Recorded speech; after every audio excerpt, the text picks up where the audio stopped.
when I was going into kindergarten, my mom took me to the shoe store to pick out shoes for the first time. And the salesman brings out a bunch of boxes, right? And I'm trying them all on, and none of them feel right. They're all like narrow and pointy. And I asked him, I'm like, these just don't feel good. Like, don't you have anything that's like wider? Because I feel like my toes are getting pinched in the front. And he's like, no, that's just how they are. And at the time, I thought, oh, okay, like there must be a reason. I mean, he's the expert, right? He's the shoe salesman. So yeah, I just got like a pointy pair of Adidas Sambas, and I kept getting them over and over again because they look like a cool shoe, right? But then years later, my feet started to hurt and my body started to hurt, and I just didn't know why. And a lot of these things started to pile up. Like you know, I just like a lot of struggles and pains, and I couldn't figure out what to do about them. So eventually, I got a job as a shoe salesman in 2017. And there was this brand called Ultra, and they had what's called a zero drop toe box, a zero drop midsole, which means that the height and the back and the front are exactly the same. And they also had this feature called a foot shaped toe box, which meant that the toe box was shaped like a human foot. And literally every other brand in the store was pointy like this. And so I tried on the Ultras, and they just felt so good. And it blew my mind because I was like, wait, why aren't all shoes foot shaped? It was such a strange insight. And after that, I just started looking at the world around me and becoming really confused because every single other brand of shoes that I saw were narrow and pointy and uncomfortable and leading to injuries. And I thought, what's going on here? Like, it can't possibly be true that everyone is wrong, because it wasn't just like consumers wanting like, nice pointy shoes. I don't know why that's become popular, but it was everyone. It was like medical professionals. It was people, it was like, podiatrists recommending these super rigid inserts that prevent people's foot from flexing, and it just making everything worse. And everyone was on this train of like narrow pointy shoes, and it just, I don't know, I couldn't make any sense of it. And then over the years I started having more of these experiences. Like in 2020, I went vegan, and I just stopped taking my allergy meds because I wanted to see what would happen. I was really trying to get my health back together, and within about 2 months my allergies were gone completely. Like, as in like 20, 25 years of seasonal pollen, dust, allergies just gone. And, so I went back to the doctor and I described what happened. And he's like, oh, that's not possible. I'm like, well, I have no allergies. I'm not sneezing. I'm not congested, And then I was telling him, I was like, well, it's kind of messed up because I was really struggling with my allergy medicine for years, and it was making me drowsy. And as soon as I stopped taking it, I stopped getting drowsy. And I don't know, he just got like angry, and so I don't remember where I picked it up, but at some point I came across this quote by Oscar Wilde, which is, everything popular is wrong. And that has basically become the quote that I've lived my life by for the past probably 3 years. And it seems to me that pretty much everything in life, every time you have a problem, a struggle that you can't figure out, it's always because you're doing the thing that is popular, and the thing that is popular is always wrong every single time, or almost every single time. And when I say popular, I don't mean like breathing, like don't, like, breathing is not popular. It's not a fad.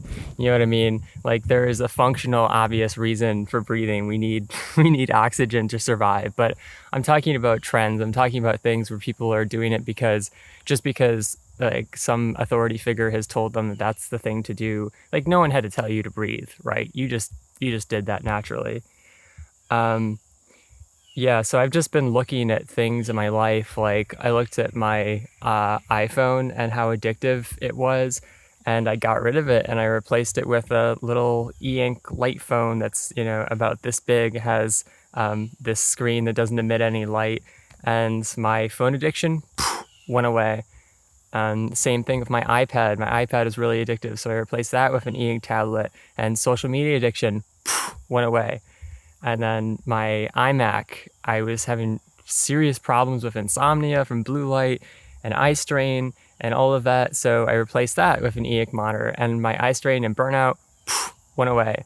So like all of these things that are popular are wrong. Like if you go into the grocery store, probably at least 50%, maybe up to like 80 or 90% of the products that are sold in grocery stores are either unhealthy or flat out toxic. Like it's just, I don't know, it's unbelievable. Like you look at the ingredients in half of these foods, it's like corn syrup, freaking corn syrup.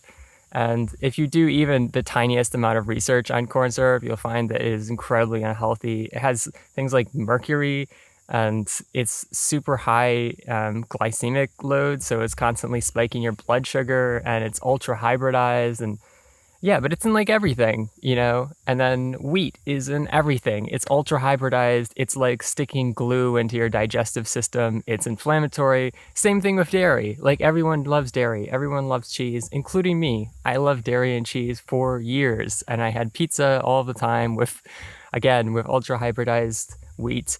And it was giving me allergies. It was giving me brain fog. It was causing rampant inflammation all over my body. And leading to joint pain. And when I cut it out, all of that stuff went away.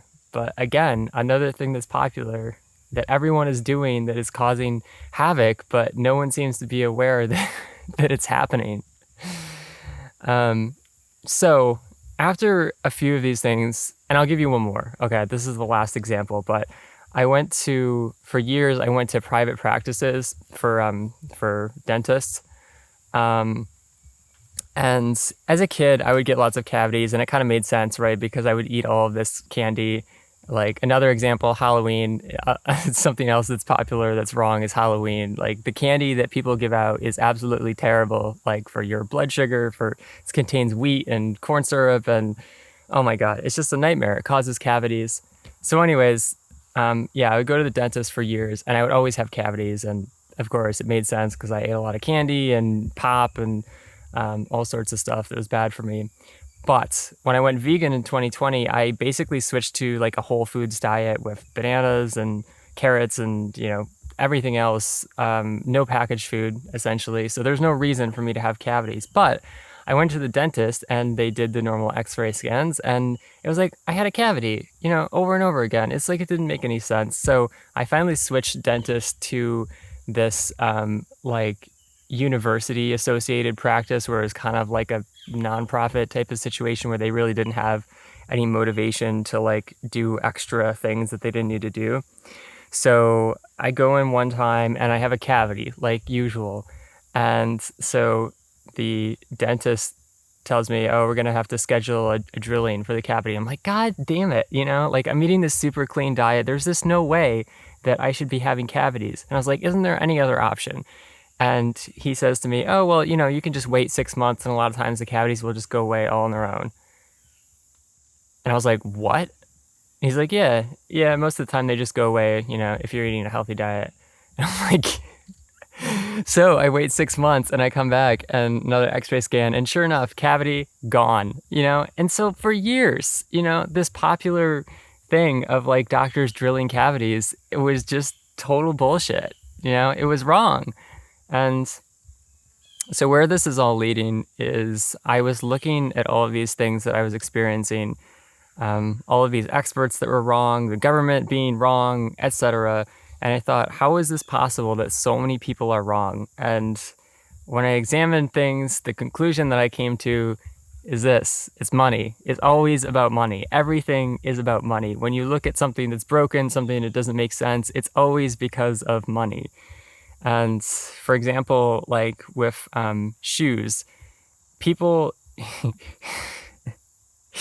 the reason that shoes sell is because people, for some reason, like this idea of you know, pointiness. I don't know why. Maybe they think it looks delicate. So shoe brands just continue to make pointy shoes because it makes them money, you know, and podiatrists continue to sell stiff, rigid inserts that damage people's feet because it makes them money. They can sell a set of inserts for like $300 or more.